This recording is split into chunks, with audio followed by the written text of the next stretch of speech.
The goal for this item is that your child approximates the names of three important people, including themselves.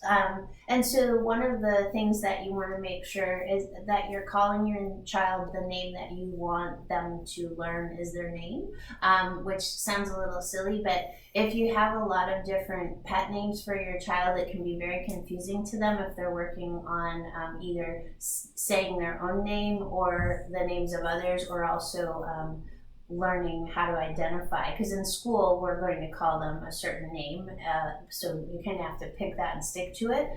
initially until they learn it, and then you can call them cute names. That's just a side note. But when you're working on identifying names, you can do things like the person itself, you want to say, "Hi, Grandma," and really encourage them to say it, but just model it initially, and then eventually encourage them to imitate you.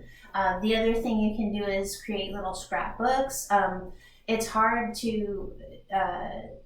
do now, but you can do things like on Google Images, and I think Google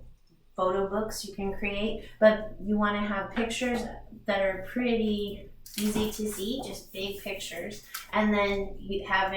talking about their names, pointing to the person, just having conversations with them, and really highlighting the names of the three people that you want your child to learn first, and then spread out from there once they understand